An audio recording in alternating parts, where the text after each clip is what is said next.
Decoding the DNA of a Successful Influencer. We're going to bring on arguably India's most famous comedian on stage, a YouTuber, scriptwriter, actor, performer, producer, and a startup investor himself. Please welcome founder and director of the Rule of Three Entertainment, Tanmay Bhat.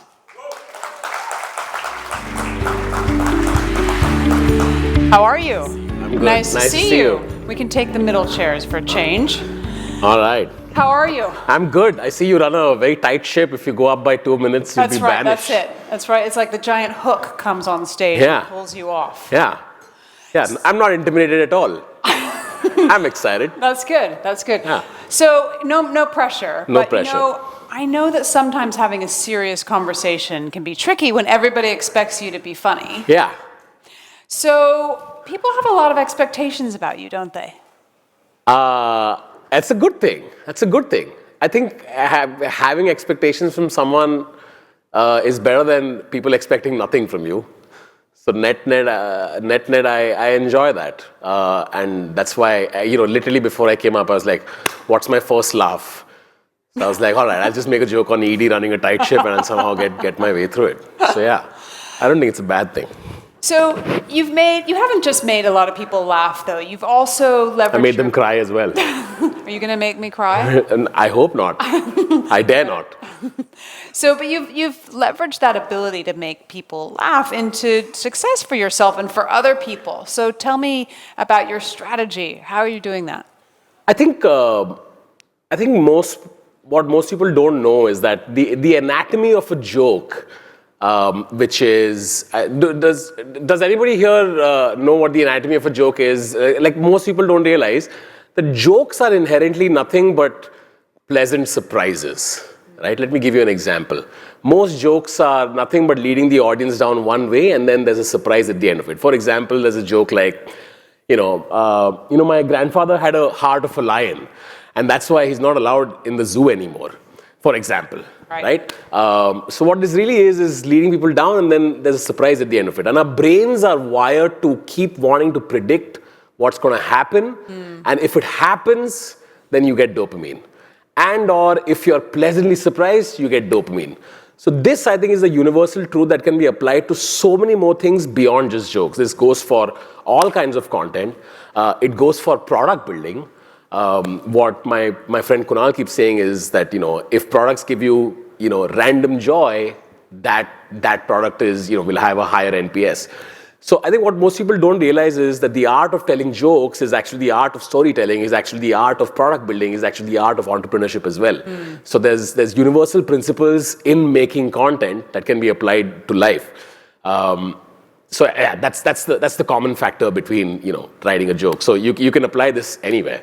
I love that idea of random joy, and I also recognize that thing of being surprised. So when you find things shocking, when you find things surprising, actually that's what creates attention, and that's what brings people to you. That's the art of grabbing attention. Now what happens often when people are disappointed is when the pleasant surprise is not pleasant enough, right? When anticipation is met with expectation, you get good dopamine. But when anticipation is heightened, but the expectation won't match it, then you're kind of disappointed. In India, we say, thoda khich gaya, thoda lamba chal gaya, which means like, oh, it got stretched a little too much. So I think it's all about managing expectation and building anticipation. There's a lot of commonality between content and entrepreneurship. So how do you stay relevant? Like for a long period of time as a content creator? As a creator, first is you don't trust platforms at all, because platforms could change rules. Like there was a time where Facebook video was a big deal, and then Instagram, and then there was a time where Twitter was a big deal, etc., etc. So I think first thing is you don't trust platforms. You want to listen to what the founders are saying on quarterly earnings calls. Figure out what's the next move. Like if you listen to Zuckerberg, a few years ago, where he mentioned that, photos are cool, but I think videos are going to dominate the internet. Then at that point, you knew that Instagram was going to pivot to video and you'd be ready. Long form video is great, but short form video is probably going to dominate next. This is something that Susan Wachowski from YouTube said this a few years ago. So you want to keep up with what platforms are doing. That's one. Second, I think every content creator has a shelf life. So you want to build businesses through the distribution that you build. I think that's the only way to survive. And I learned this the hard way. I spent far too long chasing likes and comments, whereas I should have been spending that time building businesses. And now I finally learned that, and I'm finally doing that. I think these are two key takeaways, which is figure out what's next, somehow be prepared for it, and then build businesses underneath it. You're straddling a line between business, comedy, corporate culture as well. A lot of businesses today are struggling in that age of controversy, cancel culture, to define what voice to speak in. So how do you view that? How many entrepreneurs are here? Okay, most of you guys.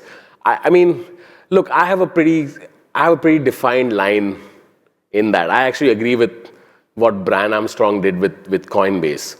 I think from the early 2000s, you know that saying, right? Which is good times create weak people create bad times create good people. So I think we've had a really, especially in the Valley, we've had a really good period, which is why there's this woke, almost sort of this entitled culture that's come in. And I like what Brian Armstrong took a strong stance, saying, hey, we're a team, we're here to build a company, we're here with a very specific mission, and that's what you got to stick in. You can keep all other opinions on the side. So I'm a firm believer in that. So in fact, I now look at, if I'm going to hire someone, I look at their Twitter carefully.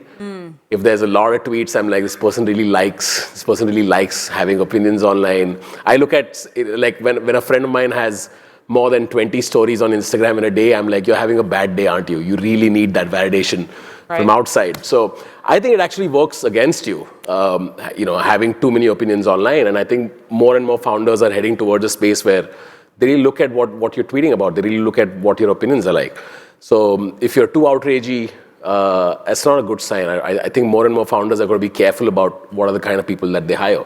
So I have a very clear line. We're here to build a company. We're getting your skin in the game. Let's make it work for everyone. That's what I think. So guest after you on this stage is somebody who's building robots, building with AI. How do you think about AI as a content creator? Are you worried? I'm not worried. I think people still care about individual brands, and folks who have managed to build an individual brand can leverage AI. I think the cost of making content is going to zero, right? This is both great news and bad news for folks who have a mediocre brand, I suppose. But I think AI is we all thought that the first people to get disrupted would not be the creative folks who thought that, that's what we all thought. AI will be leveraged for, I think the data guys are worried, the product guys are worried, but AI cannot write a story. Turns out that's the first thing it can do. AI can do that better than everybody else. So I think I'm not worried. I do think that it's going to be person using AI competing with another person using AI. Has anyone here tinkered around with any AI tools? I think for most creators, 11 Labs plus HeyGen, these are two different tools, can basically replicate you as a person now. So I'm a big fan of ChatGPT. Have you used ChatGPT? I love it. I use it. I actually use there's one I use Pi, which is you can just WhatsApp it straight from your phone. Yeah. It can actually speak to you in the kind of vocabulary of a Victorian gentleman. Oh, okay. So it can answer your questions in any voice that you want. In fact, it's entertaining. You have a certain affinity towards Victorian gentlemen? All right, good to know. Good to know. Exactly. Right. We're running out of time. In fact, we're out of time. So I'm going to ask you two quick questions. All right. Who's your favorite comic? There are too many. Unfortunately, all my favorite comics keep getting cancelled every year, so I got to be careful. I got to be careful naming them. What about your favorite entrepreneur? I love the Zerodha guys. I think they're phenomenal. What they build, being bootstrapped, I love them. But I think anybody who's giving it a great shot, they have my respect. But yeah, I like Nikhil and Nitin. I think they're really cool. All right, thank you very much. Right, we're out of time. We're going to ask next year for you to come back and for us to have more time. All right, let's do it. Right, ladies and gentlemen, Tanmay Bhat. Thanks.